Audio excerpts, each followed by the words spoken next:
in whom she braves her mightiness. Shall she carry us unto her grave? If she do, I were a eunuch. Drag hence her husband to some secret hole. We'll make his dead trunk pillow to our lust. But when ye have the honey ye desire, let not this wasp outlive us both to sting. I warrant you, madam, we will make that sure. Come, mistress! Now perforce we will enjoy this nice, preserving honesty of yours. Tara! Thou bearest a woman's face! I will not hear her speak. Away with her! Sweet Lord, entreat her, hear me but a word. Listen, madam, let it be your glory to see her tears, but be your heart to them as unrelenting flint to drops of rain. Do not learn her wrath. She taught it thee. Yet every mother breeds not sons alike. Now entreat her, show a mother's pity. What? Would you have me prove myself a bastard?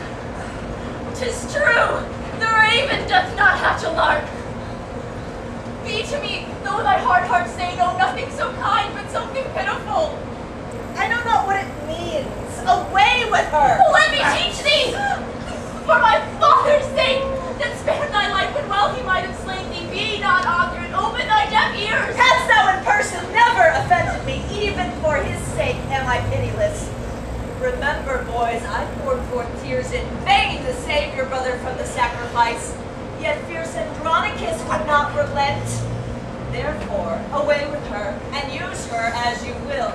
The worse to her, the better loved by me. Tamara, be called a gentle queen, and with thine own hands kill me in this place. For 'tis not life I begged so long. Poor I was slain when Bastianus died. Well, what beggest thou then? Foolish woman, let me go! 'Tis present death I beg! And one thing more, that womanhood denies my tongue to tell. Keep me from their worse than killing lusts, and tumble me into some loathsome pit where never man's eye may behold my body. Do this and be a charitable murderer! So should I rob my sweet sons of their fee? No. Let them satisfy their lust on death. Away! Thou hast stayed us here too long. No grace, no womanhood, beastly creature! The blind enemy to our general name, the destruction Hey, of... now gag your mouth! This is the hole where Aaron bid us hide.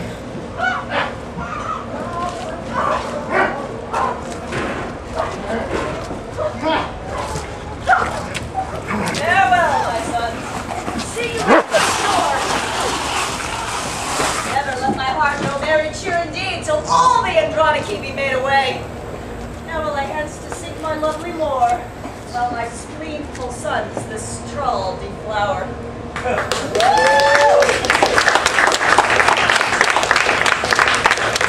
Come on, my lords, make haste! Straight will I bring you to the loathsome pit where I espied the panther, fast asleep. My sight is very dull, whatever it bodes. And mine, I promise you. We're not for shame. We'll go and leave our sport and sleep a while. Whoa! What? Hast thou fallen? What cleverly designed hole is this? Upon whose mouth are rude growing briars, upon whose leaves are you shed drops of blood. A very fatal place it seems to me. Brother, speak. Hast thou heard thee with the fall? Oh, brother, the most wretched elephant that ever I was like made part lament. Now I'll go fetch the king to find them, that he thereby may make a likely guess how these were they that made away with his brother. Why does that comfort me and help me from this unhallowed blood-stained hole? I'm surprised. With an uncouth fear, my heart suspects more than my eyes can see. Thou hast such a fighting heart. Aaron now, look down in this den and see a fearful sight of blood and death. Aaron is gone, and my compassionate heart will not allow my eyes to behold the thing thereat it trembles by surmise. Oh! Tell me what it is. Lord Bastianus lies the file of my blood here, all upon a heap like to a slaughtered lamb in this intestine, dark, ill-intriguing pit. Brother, give me thy hand so that I may help thee out. Look out!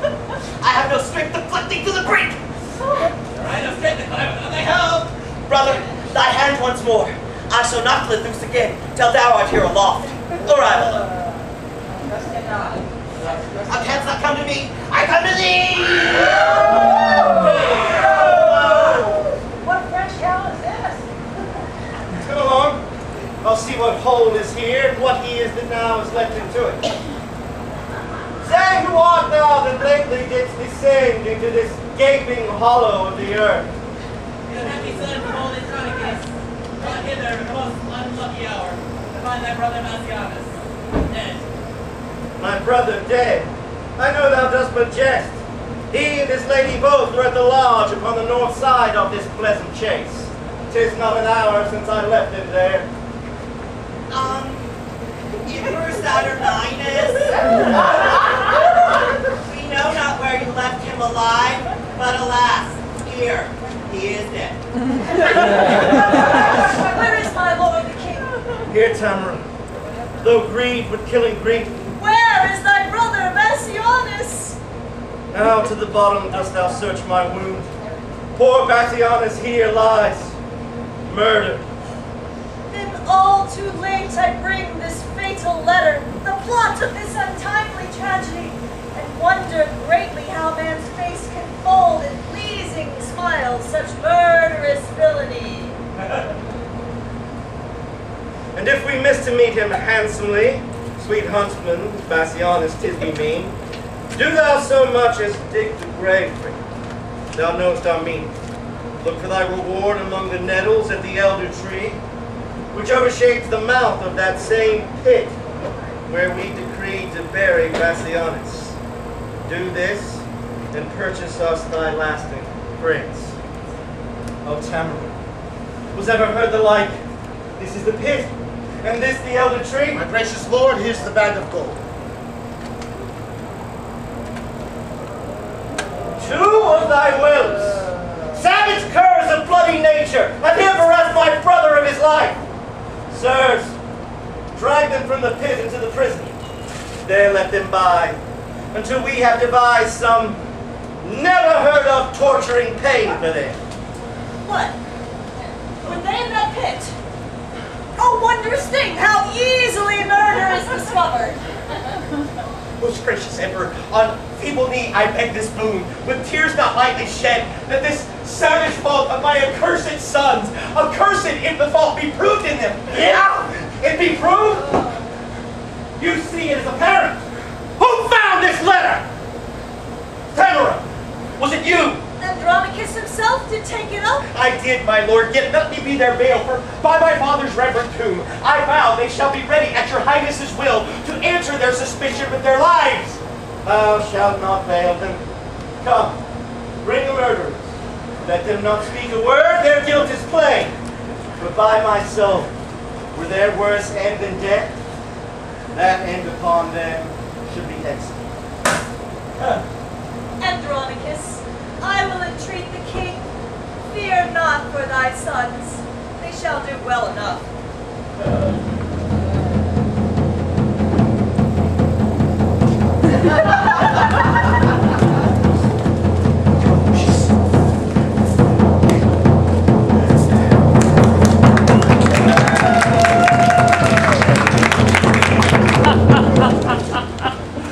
Why so sad, Lavinia?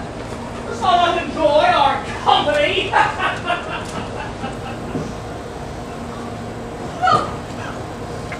So go and tell, and if thy tongue can speak, 'twas that cut ravished me. Write down thy mind. Divulge thy meaning. Thy stop! No, let thee play the strong. See how with signs and tokens she can scroll.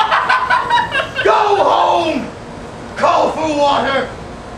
Wash thy hands! Oh, she hath no tongue to call, nor hands to claw. So let's leave her to her silent walks. This is my case. I should hang myself. If thou hadst hands to help thee knit the cord.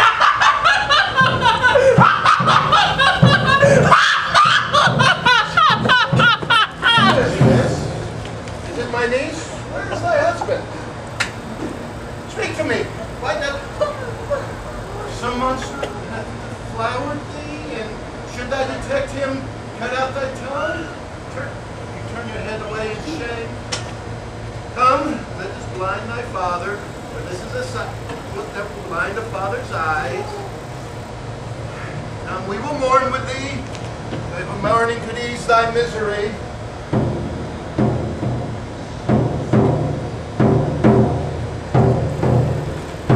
Hear me, noble tribunes. For pity of mine age, whose youth was spent in dangerous wars, whilst you securely slept. For all my blood in Rome's great quarrel shed. For all the frosty nights that I have watched. Have pity on my condemned sons, whose souls are not corrupted as 'tis thought. For these dear tribunes, in the dust I write my heart's deep languor and my soul's sad tears. Let my tears satisfy the earth's dry appetite. My son's sweet blood will make it shame and blush. Reverend tribunes, once more I entreat of you, unbind my sons, reverse the doom of death, and let me say that never wept before, my tears are now prevailing advocates. My noble father, you lament in vain. The tribunes hear you not, no man is by. You recount your sorrows to a stone. Lucius, for thy brothers, let me plead. Great tribunes, once more I entreat of you, My gracious lord, no tribune hears you speak. It is no matter, man. If they did hear, they would not mark me. Or if they did mark, they would not pity me. Yet plead I must. Therefore I tell my sorrows to the stones. When I do weep, they humbly at my feet receive my tears and seem to weep with me. A stone is soft as wax, tribunes more hard than stones. A stone is silent and offendeth not, and tribunes with their tongues doom men to death. But why standest thou with thy weapon drawn? To rescue my two brothers from death, for which attempts the tribunes have pronounced my everlasting doom of banishment. Oh, happy man, they have befriended thee. Oh, foolish Lucius, dost thou not perceive that Rome is but a wilderness of tigers? Tigers must prey, and Rome affords no prey but me and mine. How happy art thou then to be banished? But who comes with our brother Marcus? O Titus, prepare thine aged eyes to weep, or if not to weep, for thine heart to break, for thy bring consuming sorrow in thy age. Will it consume me? Let me see it then. It was thy daughter. My Marcus, so she is. Sight kills me. Rise from the heart, boy, and look on her. Speak, Lavinia. What accursed hand hath made thee handless in thy father's sight? My grief was at the height before thou camest, and now it overflows. Give me a sword. I'll cut off my hand too. Speak, gentle sister, who hath mutilated thee? That precious instrument of her thoughts was ripped from its pretty hollow cave. Oh, say how far? Who hath done this deed? Thus I found her wandering in the wood. He that wounded, he that wounded her hath hurt me more than had he killed me dead. This way to death my wretched sons are gone. Here stands my other son, a banished man. And here my brother weeping at my woes. But that which gives my soul the greatest spurn is dear Lavinia, dearer than my soul. And I must see thy picture in this plight, it will madden me. What shall I do now that I behold thy living bones? Thy brother, he is dead. Thy husband, he is dead. And for his death, two of thy brothers are condemned. Marcus Lucius, look on her. When I did name her brothers, then fresh tears stood upon her cheeks. Perchance she weeps because she knows they have killed her husband. Perchance she weeps because they know her innocence. If they did kill thy husband, then be joyful, because the law hath taken revenge on them. Or make some sign how I may do thee ease. What shall we do? Let those of us that have our tongues plot some deuce of further misery to make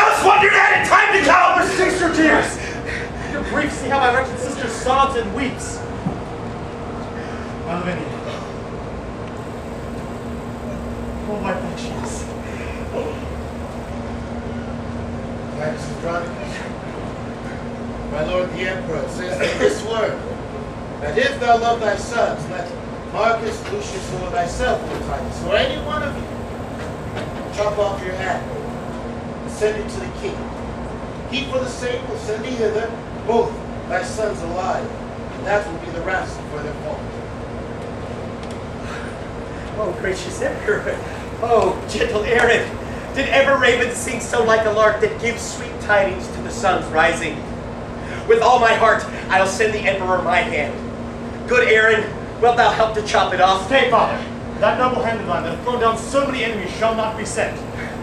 My hand will serve the turn. My youth can better spare my blood than you. Therefore, mine shall save my brother's lives. Which of your two hands has not defended Rome? My hand has been but idle. If it can ransom my two nephews from death, then I have kept it for a worthy end. Hey, come, agree. Whose hand shall go alone, for fear they die before their pardon come? My hand shall go. My hand it shall not Sir, go. strive no more! Such withered herbs as these were meant for plucking up, and therefore mine. Sweet father, if I shall be thought thy son, let me redeem my brothers both from death. For a father's sake and a mother's care, let me show you a brother's love to thee. Agree between you, I will spare my hand. Then I'll go fetch an axe. But I will use it. Upon my hand. Come hither, Aaron. I'll deceive them both. Lend me thy hand, and I will give you mine.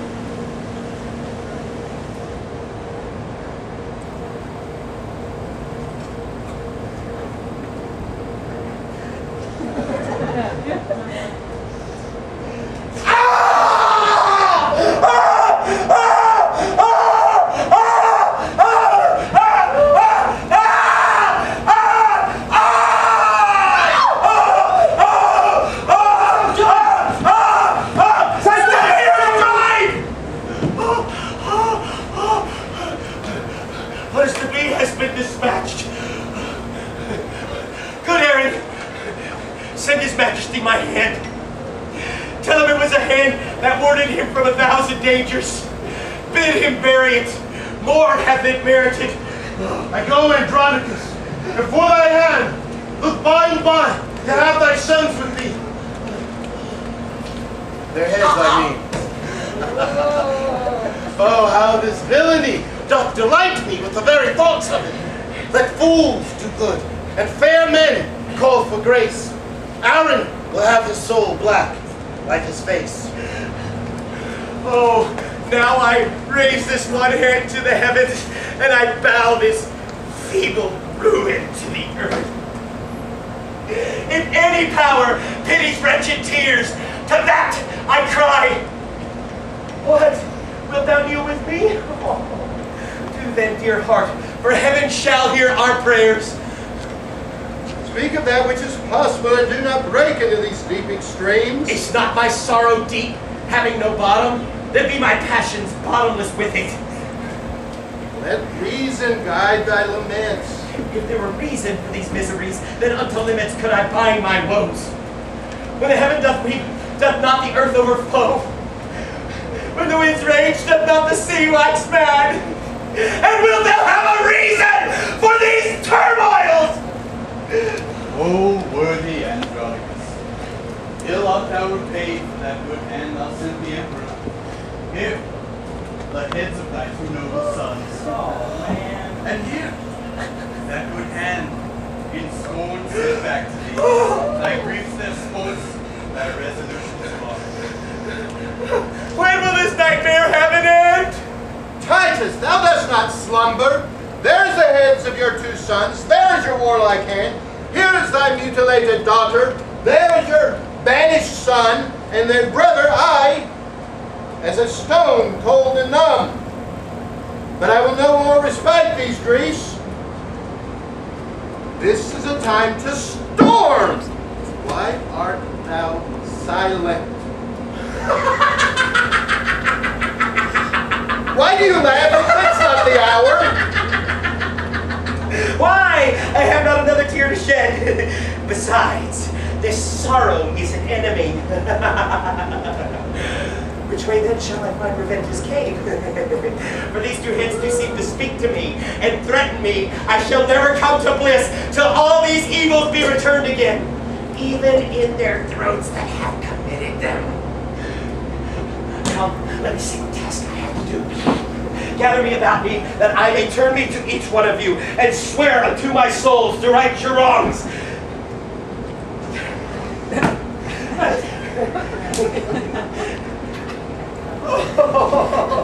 The vow is made. Come, brother, take a hand, and in this hand the other I will bear. Lavinia, thou shalt be employed. Bear thou my hand, sweet wench, between thy teeth. As for thee, go and get thee from my sight. Thou art an exile, and thou must not stay.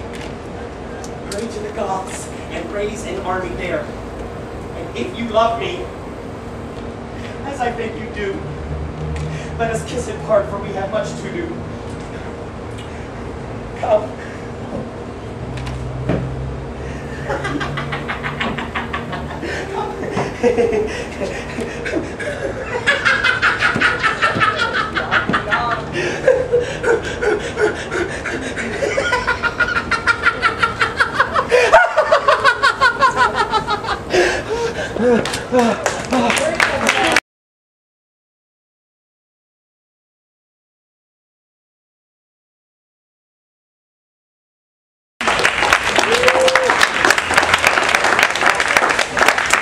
Farewell, Andronicus, my noble father. Worthless man that ever lived in Rome. Farewell, proud Rome, till Lucius come again! Farewell, Lavinia, my noble sister. Would thou wert not too far sped! Now, neither Lucius nor Lavinia lives, but in oblivion and hateful griefs. If Lucius live, he will avenge these wrongs and make proud Saturninus and his empress beg at the gates! Now will I to the Goths and raise an army to be revenged on Rome and Saturninus!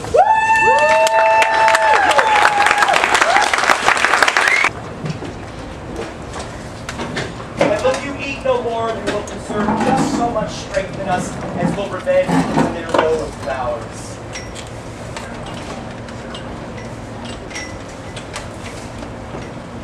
Marcus, admit that sorrow and not. Thy niece and I, poor creatures, want our hands and cannot express our tenfold grief with folded arms. Thou Mac woe that thus talking signs, get some little knife between thy teeth, and just against thy heart make thou a hole, that all the tears that thy poor eyes let fall may run into that sink, and soaking in drown the lamenting fool in sea salt tears. Fie, brother, fie. Teach her not to lay such violent hands upon her tender life. How now? Has sorrow turned you senile already? Why, Marcus, no man should be mad but I. What violent hands can she lay on her life? Mark, Marcus, what she says, I can interpret all her martyred sighs. She says she drinks no other drink but tears, brewed with her sorrows meshed upon her cheeks. Speechless complainer, I will learn thy thoughts. Thou shalt not sigh, nor hold thy stumps to heaven, nor wink, nor nod, nor kneel, nor make a sign, but I of these will rest and outlet, and by still practice learn to know thy meaning.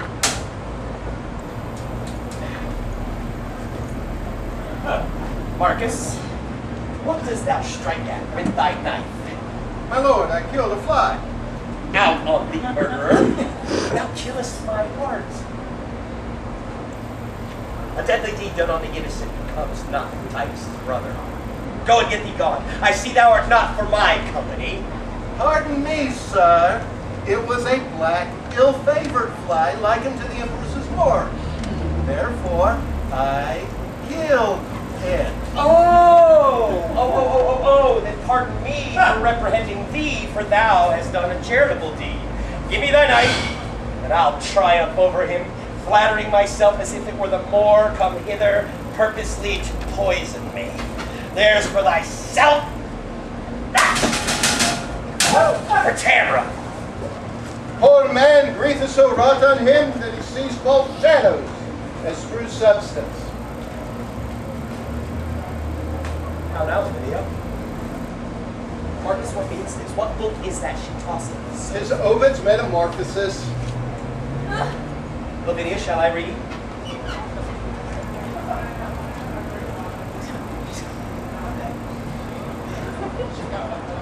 This is the tragic tale of Philomel, and treats of Tereus' treason and his rape. And rape was, I fear, root of thy molestation.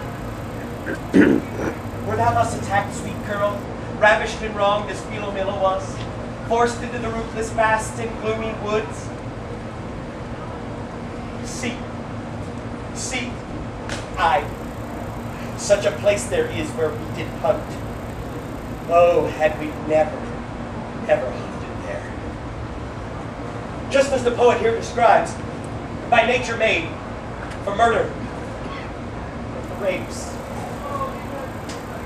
Give some sign, sweet girl, for here are none but friends. What Roman lord it was durst do the deed? Look here, my lord. Look, sweet Lavinia. What I have wrote upon the ground without any use of my hands at all. Here, good lady. Write, and may the heavens guide thy pen as I grit thy sorrows plain, that we may know the traitors and the truth. May you read, my lord, what she has raped, Chiron, Demetrius. Good Lord. Good Lord. Sweet Lavinia, come, let us kneel, that we may swear to prosecute a good mortal plan of revenge upon those traitorous Goths, and see them bleed, or die with this disgrace. 'Tis sure enough. But if you hunt these bare whelps, then beware. The damned will wait.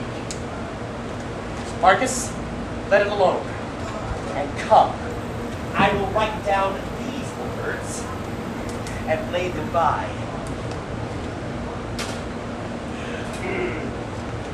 Lavinia, come.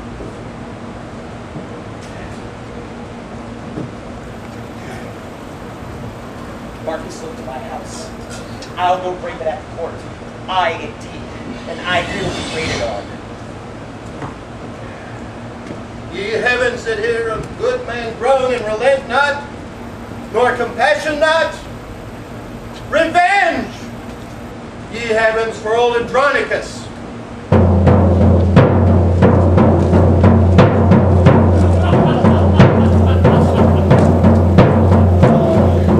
Demetrius!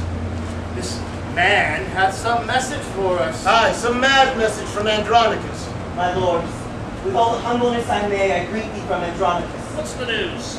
May it please you, Andronicus, well advised, hath sent by me the most excellent weapons of his armory, to gratify your honorable youth, the hope of Rome. And by these gifts present your lordships that whenever you have need, you should be armed and equipped well. And so I leave you both. It's this. He who is of upright life and free of crime does not need the javelin's bow of the war. Oh, 'tis a verse in Horace. I know it well. I read it in grammar long ago. Aye.